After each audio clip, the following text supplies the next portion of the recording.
Things have been going pretty good here. Nothing too crazy other than the stupid internet going down. The stupid internet.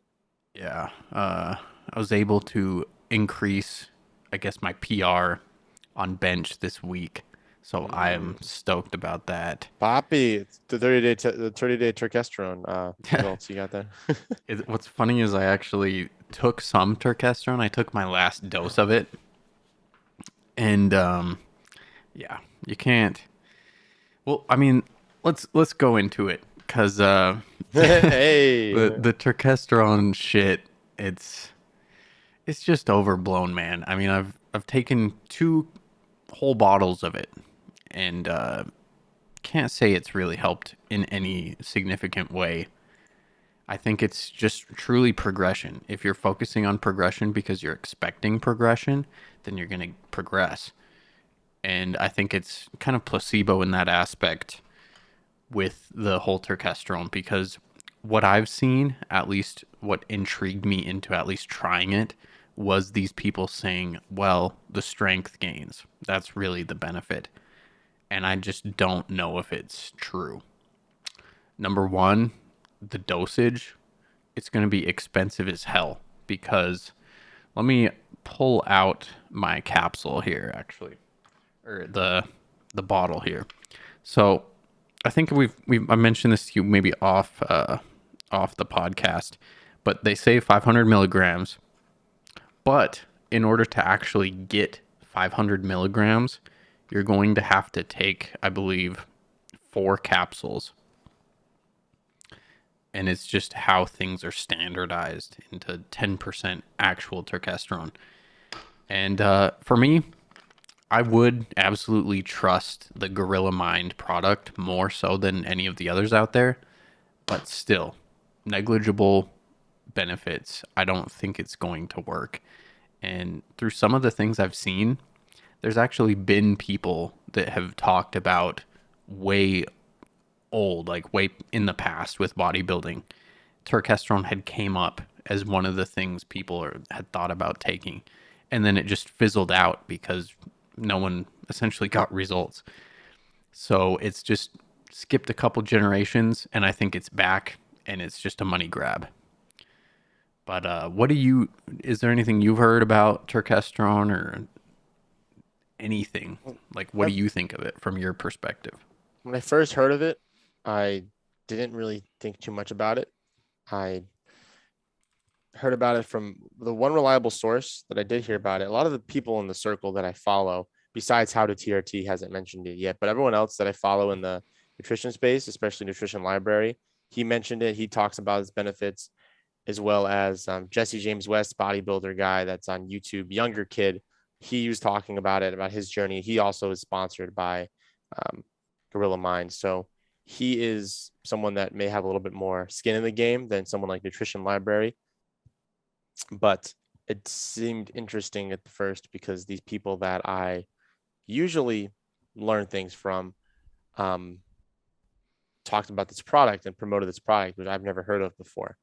So when I first heard of it, I was a bit skeptical, especially now that I'm very aware of what happens on a biological level when you're starting to mess with different hormone levels. So it kind of confused me at first on how it worked compared to an herb or compared to a um, some kind of inhibitor or some kind of um, therapy that is more of a synthetic based change versus a natural change. It seems to fit somewhere in the middle, which I find to be very interesting. But it's legal, so that's kind of a cool perspective of it. I didn't know too much about it when I first heard of it. I've never taken it. I have no intentions on taking it, but it does seem to be more and more popular. So it definitely needs to be looked at. Yeah, it's definitely grown in popularity. I think I took it originally like October of last year is when I started, and haven't continually taken it over the past years. But what they, what I believe the theory behind it is that it's some type of selective estrogen receptor modulator or a SERM. So it actually doesn't even act on your androgen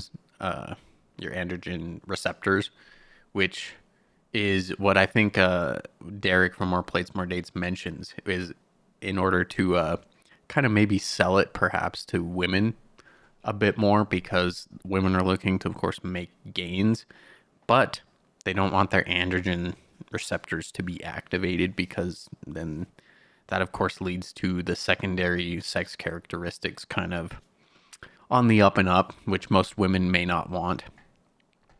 But yeah, looking up on examine.com, of course, the summary of ecdy steroids, there's like almost no definitive magnitudes of effects and very few studies truly. And it's just kind of one of those things that I think people are taking it because it's so hyped, and it's on TikTok, it's on Instagram, it's on everywhere. And like I'll just mention what Derek says straight up. Of course, his company, I think, led the charge with the hype, basically saying if you're a responder to it, then you're a responder to it. If you're not, then you're not. And I don't know. I think it's kind of a cop out way to It's a cover good your answer. butt. Well, it could work or it couldn't work. You know, don't blame us. Just take it and see and find out, you know? Yeah. I mean, it's not. I mean, it's good to answer. not guarantee things, but you know, it's just one of those things. So I think it's gonna take a lot more studies and just understanding over time. And if you take it and you feel like you're doing better, then you know, there you go. Maybe you should come with that mindset to anything, because I've talked to many people that work out in a fasted state, and they're like, bro, I just couldn't get my workout in. It wasn't the same. And there's definitely some credence to that in some regard, but so many of the people, their mind is the biggest obstacle, and that's going to ultimately decide whether they get good benefits or not. So if you think you are, of course, placebo is definitely one of the things that could happen, especially with something like this. And with, I think both you and I, the paradigms we kind of share with plant compounds, it's kind of just one of those things. It's like really don't have that great of an effect in your body. And of course, the dose is going to play into that to some extent. But it's going to be expensive shit. I think this bottle, I had purchased 2 of them, and I think it was like 60, 70 bucks or 80 bucks. I can't recall, but it's expensive shit. And What are if those? yeah, 70 bucks for 2 or 80 bucks for 2? so there's 60 capsules in a bottle, and if you're taking the optimal dosage, which is generally 4 capsules to get the clinical dose, then you're going to go through it in what, half of a month? Jesse James West took expensive. 6 a day in the video 6. Wow. for 30 days straight, 6 a day. So Yeah. that's 3 bottles. That's expensive shit. Yeah. I would imagine so. So let me share this Jesse, is that his name? Jesse James West. Jesse James West from New Jersey. So It does sound like he's from New Jersey. The New Jersey crew is different. They hit different. Something about that New Jersey style. yeah. So I mean, I've seen some of his videos in the past, and the when I looked at the before picture, I'm like, dude, you're doing everything possible to not make it look like you lift. Like he's even just the posing in the before, like his arms are like very close together. And honestly, this is one of the things that a lot of people don't get, and it's so overdone in the industry for thumbnails especially, is the pump versus no pump. And everyone that actually lifts knows this. If you're going to look your best, you're going to get a pump.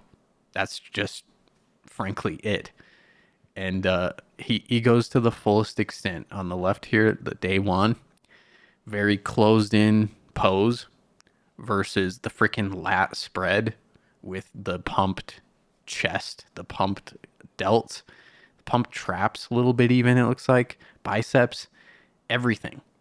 And he looks a little bit leaner, which I'm sure he's probably going for too, but it's probably just vascularity increase because he's pumped up. And the down lighting, you can absolutely tell the difference in the lighting. Day one, fully frontal, like just front on lighting, versus the day 30, whatever. He has some down lighting because you can see the shadows from under his eyebrows all the way down to the ab definition, which is basically generated from lighting, and the fact he's flexing in the second one. So it's just bullshit. Those are tricks of the trade right there. You'll see people with the untrained eye wouldn't know that. So they'd Yeah. just be like, yeah, this is fine. Yeah. I mean, the posing, the full lat spread, all the way down to the saturation and clarity, I think is what they change on the photos. You can tell his tattoos are darker. Like if you look at the one that's on his right hand, which is on our left side, like the line work of that face, it looks like it's just darker, frankly. So this is this is how they do it, and this is what you do for photo shoots. Everyone knows it, but no one really truly wants to admit it. So, can we take his word for it? I don't think so, frankly. And sadly, I mean, if there was a Cool really good natural compound like turkesterone was kind of sold to us to be, then yeah, that's why I took it, is because it's natural. It's from spinach. Right. And I absolutely wouldn't eat a shit ton of Popeye got spinach. jacked. Yeah, it's exactly right. Oxalates. Yeah, stay away from the oxalates. Don't down like a full bag of spinach, bro. You're going to regret that shit if you don't throw it up. Ugh. Or put it in a smoothie. No, don't ruin your smoothie like that. Yeah. I've been there, done that. With kale and spinach. Gosh. Yeah, dude. What a life, man. I've actually thrown up from having what I perceive as too much oxalate and sulforaphane. Not a good time. So yeah, it's lessons gross. learned. Ugh. And I wanted to show this to the people. I'm showing the Greg Doucette thing that I shared. Because of course Greg Doucette's going to hop on this fucking bandwagon, because this is probably one of his biggest sellers for his HTLT line supplements, the harder than last time. Dude, this is how he affords his Bentley or whatever the fuck he's driving as his backup car. So of course he's gonna hop on it. He's always pimping out his fucking turkesterone, and dude, I mean, I guess make a living. But Jesus Christ, like he's literally hopping on the bandwagon. This guy's sponsored by Gorilla Mind, and he's still like just trying to milk the fucking. That's the thing that just gets. You think me. it has any effect? Is like a creatine effect, where you get more reps in, and therefore you can get more gains? Or does that not work as much with the estrogen receptors? No, because the phosphocreatine pathway is literally an energy source for your muscles, versus estrogen receptor activation. I mean, absolutely important for sure, even for gains, but I don't believe that it's that you're gonna get the benefits like this, or have it be economical for your budget. Like this. Oh dude, yeah, that's for sure. What, spending almost lemon isn't worth the $200, squeeze. $300 each month on some fucking turkesterone? Basically doing a cycle at that point. It's probably cheaper, Actually, reluctantly for me to say. But yeah. What do you say to a guy who's got super high? He checks his estradiol levels and they're just sky high, and he's like, "Oh, I got to take turkesterone because I looked up estrogen and this is natural." Yeah, it's interesting, and you'd have to look at it, but I think who it could really help is the people that may have low estrogen from whatever. I mean, there's so many things that will increase estrogen in people, but we don't see the good side of estrogen. So these idiotic bodybuilders or anyone taking an estrogen blocker in their mind, I think they're kind of throwing that out, and they could benefit from having normalized stuff, or just not taking a freaking estrogen blocker. Yeah, wait a minute. But of course, with estrogen, you have to have that increase in dominance of testosterone to ultimately truly benefit, I think. So it's really just letting your body do its thing at the end of the day. Because so many people, and even myself, you look at things and you think you need to lower estrogen until you realize, oh, it's important for a lot of stuff. Yeah. So that's my take on it. I it's it's just a huge money grab, and I would love to see more studies on it, but it's not gonna do this transformation. That's just Think it's gonna your come and body. go just like back in the when they start popping off, was it 80s, 70s bodybuilders? Maybe, I don't know. Some dude I had seen showed a screenshot of a magazine or something. He took a picture of it, and it was hyped up as something to sell in magazine. So, and I remember the old bodybuilding magazines. My stepdad had some of those. So this is just a case of really shitty day one versus day 30. Uh, Before after completely leading people on.